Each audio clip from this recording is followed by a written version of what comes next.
جميع الأهوال والبليات، وتسلمنا بها من جميع الأسقام والآفات، وتطهرنا بها من جميع السيئات، وتغفر لنا بها جميع الخطيئات، وتقضي لنا بها جميع الحاجات، وترفعنا بها عندك على الدرجات، وتبلغنا بها أقصى الغايات من جميع الخيرات في الحياة وبعد الممات.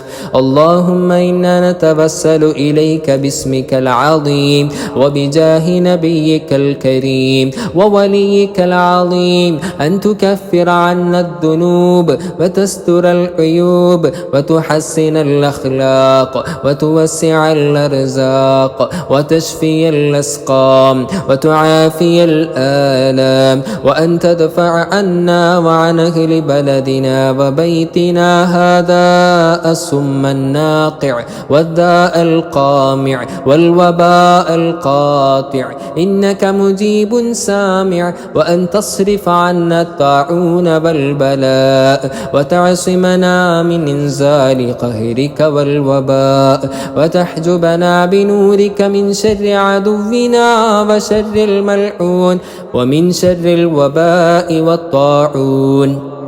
اللهم لا تؤاخذنا بسوء أفعالنا ولا تهلكنا بخطايانا. اللهم إنا نسألك أن تعيذنا من عذاب القبر وتؤمننا من الفزع الأكبر وتنجينا عن دار البوار وتسكننا الفردوس من دار القرار بحق سيدنا محمد صلى الله عليه وسلم وآله الأبرار. وصلى الله على خير خلقه سيدنا محمد وعلى آله وصحبه أجمعين يا أرحم الراحمين. آمين.